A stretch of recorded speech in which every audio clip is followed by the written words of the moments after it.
Hey, everybody, welcome back to the Chaplaincy on the Go podcast. This podcast is brought to you by the Fearless family of churches, and I'm your host, Josh Zorhoff, and we are excited to continue our conversation with Steve Carter talking about the thing beneath the thing. In our first conversation with Steve, we talked about triggers, and we talked about hideouts.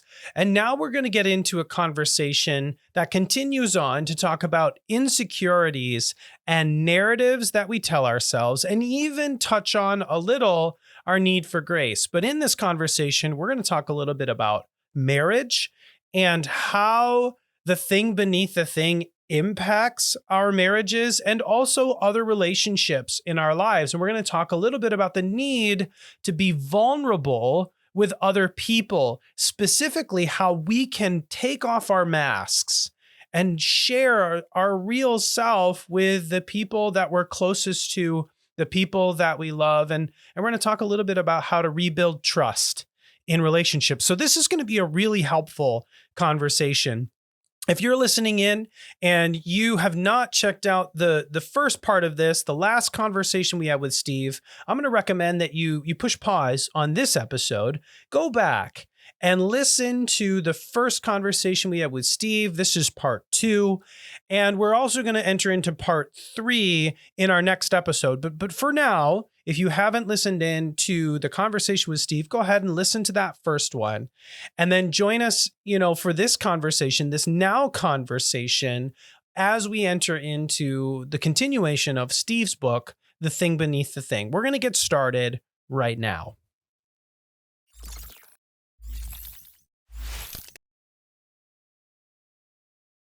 The problem is, and C.S. Lewis just calls evil, he just says it's just co-opted good, right? Yes. And, so we can co-opt sex, we can co-opt money, we can co-opt power, we can co-opt anything, and just whatever was meant for good, we just co-opt it. And the problem is you see this in marriages, like the amount of alcohol that was up, the amount of marriages that are on the rocks post-pandemic, it's unbelievable. But I think that rent, I love how you said that bill is coming due. What I think is starting to happen is we use in that welcome prayer language, like affection. Yeah. We used sex, or we used entertainment. We use this for our own benefit. Yes. Not actually for intimacy. Yes. Or connection. We used it as an escape. So I counsel couples on the regular. And the other day I was talking to a couple and we got onto the topic of intimacy in marriage. And they said, "Oh, we don't have a problem in that category." And I said, "Wait, are we talking about sex?" And they're like, "Well, yeah." And I said, "Well, what would you say if I said that there was emotional intimacy, physical, non-sexual intimacy, mental intimacy, spiritual intimacy, and sexual intimacy? What if intimacy was 5 realities coming together at once? How would you say you're doing in that category?" And they didn't have anything to say. Yeah. And I think you're right. If we're not careful, the very things that could be something that unify us to our spouse become something that actually causes a wedge. Because if we do it without the healing that we need, we can dehumanize our spouse. And you can do that through sex. You can do that through communication. You can do that through a lot of different ways. Because oftentimes our spouse, my wife, she is the lightning rod to the storm in my soul. Yeah, wow. It's good language. And she's not the problem. Yeah. And what she said isn't the problem. It's just a trigger. Yep. That I've been hiding from. Yep. Because deep down inside, I have an insecurity that needs to be addressed. Yep. That's so good. And again, that insecurity, that's like the perfect word, because that's the actual third letter. So triggers, hideouts, insecurity. And this is when we get triggered, when we create false stories about ourselves. And all insecurity really is you gaslighting you gossiping about you. And again, we're taught, don't gossip about another person, which is basically Plato theology, where you shape and form someone and you get other people to believe it. the problem is what insecurity is you shaping and forming a story about yourself that's not true, and you actually believing it and living from that place. Totally. And I've seen it. I've seen it in leadership where, someone gets triggered in the insecurity and they just power down. And I've seen it where people get triggered in that insecurity and they'll put on a mask of like, I got to please her, or, in your language that you've talked about with all of the F's, the fawning, where we just got like, I just got to make that person happy, and you have that sense of the performer. And that's where often my insecurity would come out. I got to perform. I got to move this room. You've got the perfecter. I can't be wrong. You've got the pretender. They're just pretending that they know. And then sometimes what I didn't ever know, but I grew up in a house where I learned how to walk on eggshells. I knew how to read a room because I had to manage the emotions of the family system.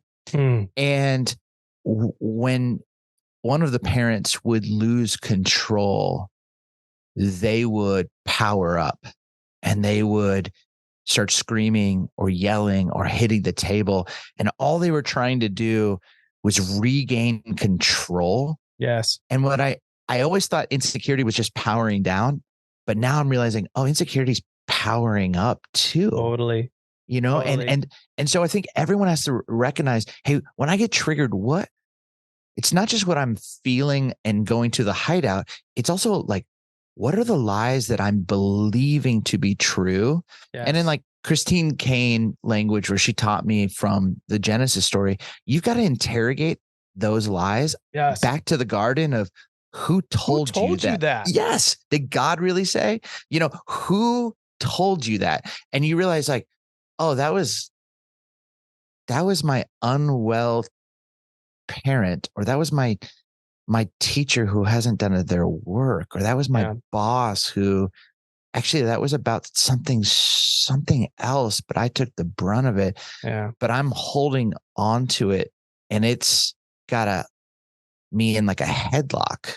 Yeah. And I'm making decisions from that. And so really beginning to sit with that and realizing, gosh, I don't want to be someone who wears a mask. And, Josh, you and I have talked about this, over the years, but the word hypocrite actually is a word actor, means to wear a mask. But what's amazing about Greek language is if you put the letter A in front of a word, it means anti. So if you put the letter A in front of hypocrite, it's like anti-hypocrite. But that word is what we translate sincere, which means to drop the mask. And I think that's one of the reasons I love you so much is because you're sincere. When we chop and talk, like you let me know what's life like with Pike as a dad of a 7-year-old, what's going on with your marriage.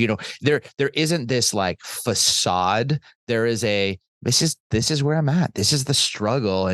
And you trust me enough to hold that with you. Mm-hmm. And there's that connection, even if it's an insecure thought, and we gotta sit and hold that, talk about it. You got to do that for me, but it's not us like living out of that. It's like letting us shine a light on it and go, that's not true. That's not true.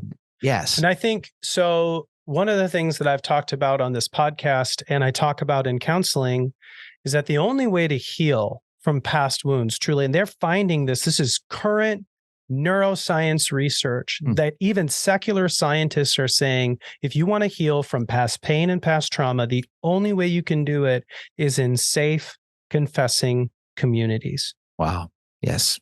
That if you don't have a person who is safe, that you can be, because it's not like you don't wake up one morning and say, I'm going to blow up my house, or I'm going to blow up my family, or I'm going to blow up whatever. I'm going to destroy everything, like you said.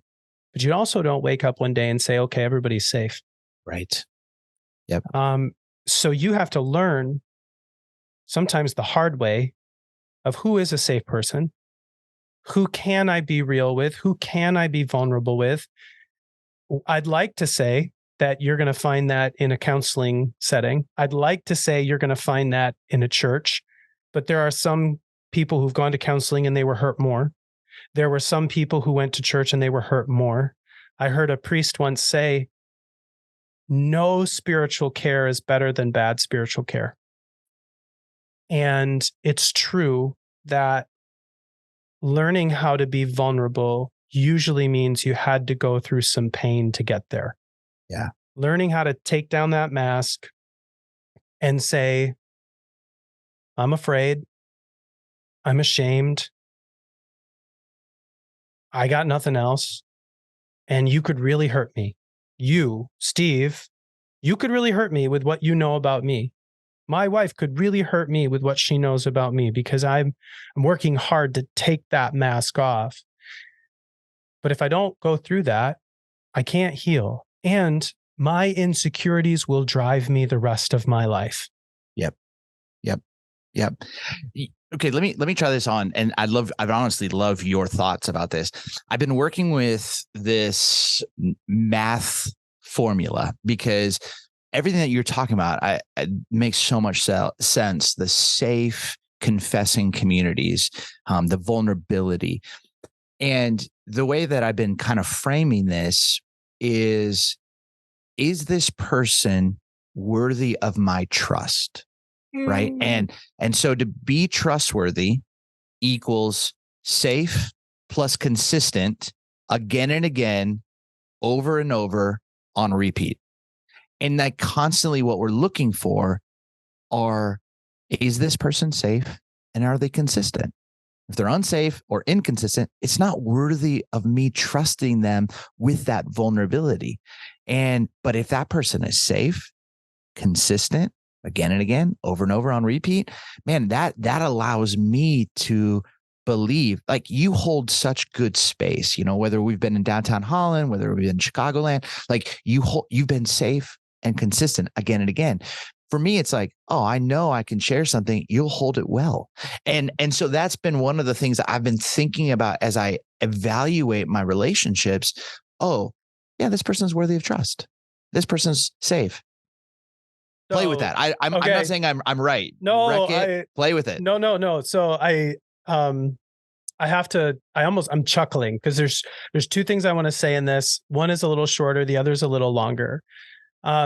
The short version is, I feel like you are sitting in my counseling sessions when I'm talking to married couples who are trying to overcome pornography, infidelity, past hurts, because one inevitably says, I don't trust you when you say this. Yep. I don't trust you when you say this. And I don't know if you've done some marriage counseling. You have to. Every pastor has to.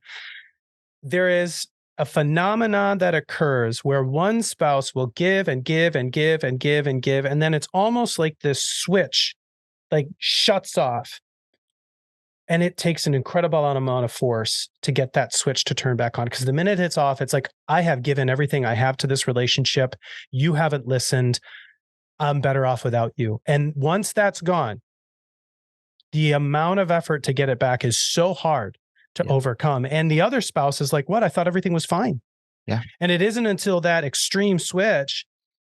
And whenever a spouse says, I don't trust you, I come back with a financial kind of conversation.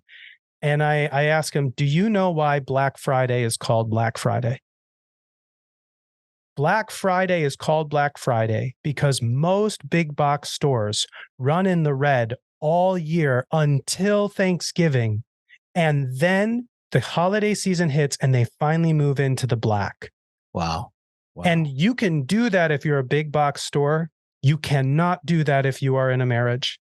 Because if you are constantly picking, poking, prodding, hurting, if you throw infidelity on that, or you're not listening, or you're denying your spouse in some way because of your own stuff and your own crap, and you keep taking withdrawals from your marriage, you're going to be running in the red.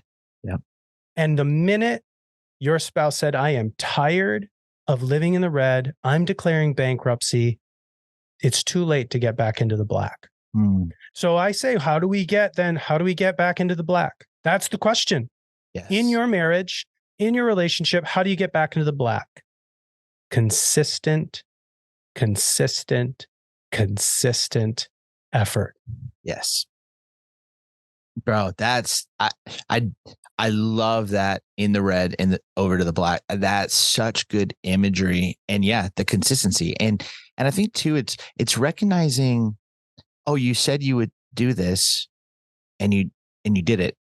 And then sometimes some of us, like for me, I'm always like, did you see? Did you see? Did you see? And yet at the time, it's like really like for me, I just have to get to that point for me to say, oh, I'm doing this not because she told me to. I'm doing this because that's what a safe, consistent person partner would and person. do. Yes, exactly. Yes. Exactly. So it's, and that's, I think the beauty of marriage is it's a mirror to our beauty and brokenness. And really it's a mirror to the thing beneath the thing, those deeper wounds. And I think, as we think about the triggers or the hideouts or the insecurities, what we saw really, and billions and billions of dollars every day, it feels like are pumped into the social media and news is narratives, and they're creating false stories about other people.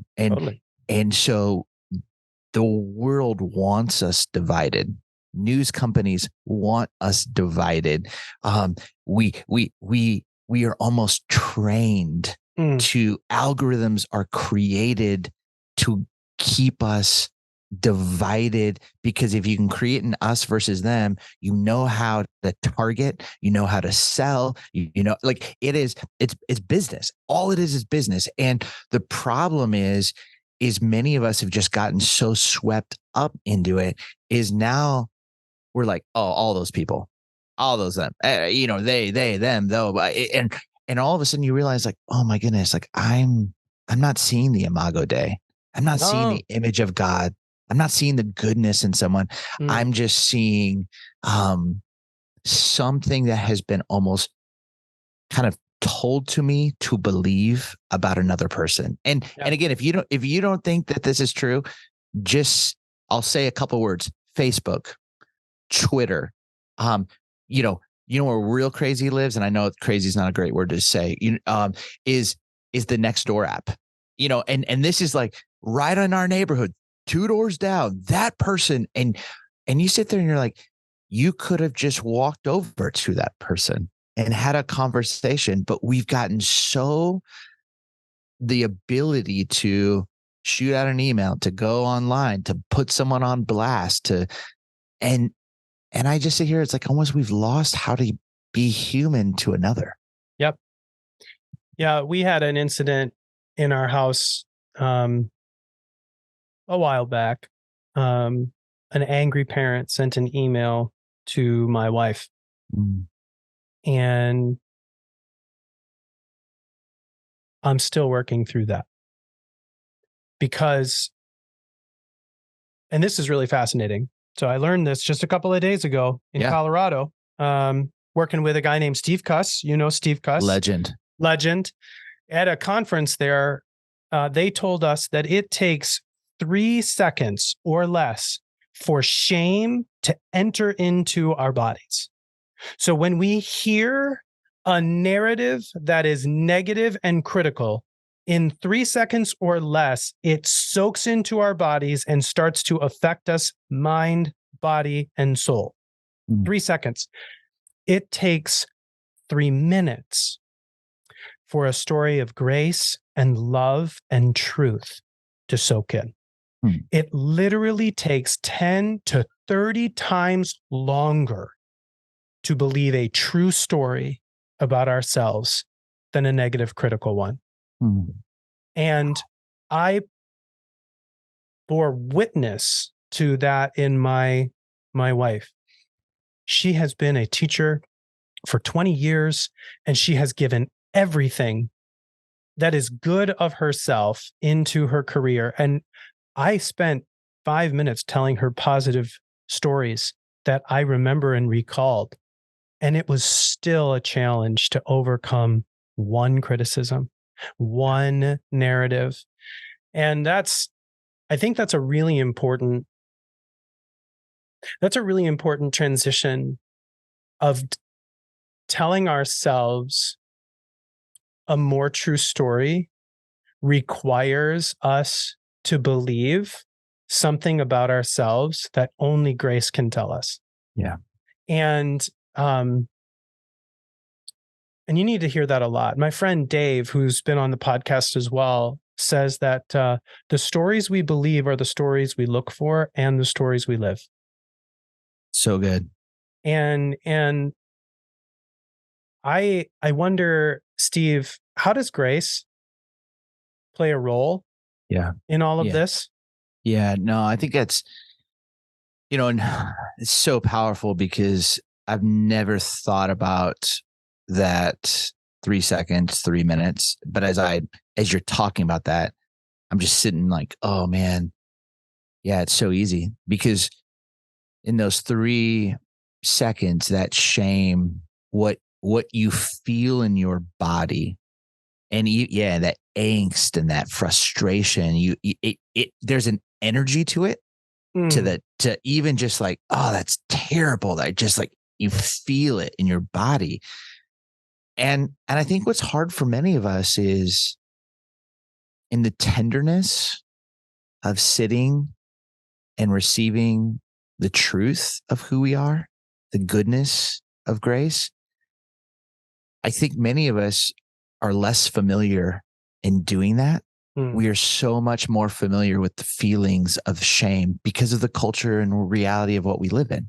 yeah, And so I think again, making a decision against ourselves sometimes is just learning how to receive grace. yeah. And I feel like I remember the things I ought to forget, and I forget the things I ought to remember. And remembering that the unfair advantage that every follower of Christ has is that we have grace, Mm, that we have not just like this gift from here to there being heaven, but the one writer from way back used to call it sanctifying grace, and it's a big word, but what he talked about was it's the spiritual process to becoming whole and holy and spiritually healthy. mm, And that's what grace does, is it fills in those potholes so that they don't become sinkholes. It really gets to the thing beneath the thing where you can start to look and go, gosh, that wasn't about me. mm, That was the unchecked work of my father or my mother mm, or pastor or friend. That mm, and yet now I've got to do this inner work. It's my responsibility now, but my responsibility is to rest in the grace and to yeah, rest in who I actually was created, intended to be. And I think for me, that's learning to sit in that tenderness and to actually receive that grace has been profoundly life changing. I just got back from a 2-day intensive where I looked at a really traumatic situation when in my elementary years, and just learning to go, man, how to invite grace into that, how to actually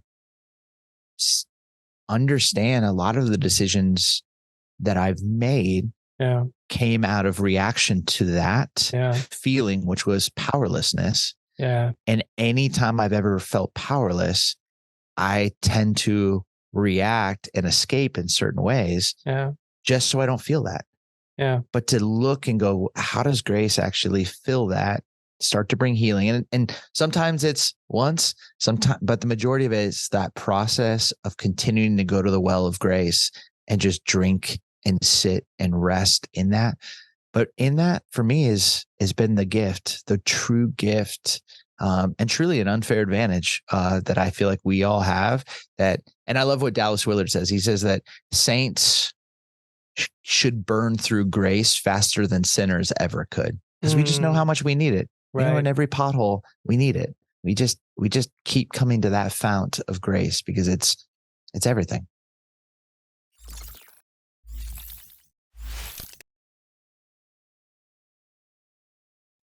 Well, that was an incredibly helpful conversation with Steve as we continued on talking about insecurities and narratives that shape us and add and contribute to this thing beneath the thing. And we just want to say that if you were encouraged to tackle something like an insecurity or a narrative or some of what we talked about in marriage or in relationships challenged you a little bit, reach out to us at chaplaincy@fearlessfollower.org. We'd love to give you some resources. We'd love to lean in.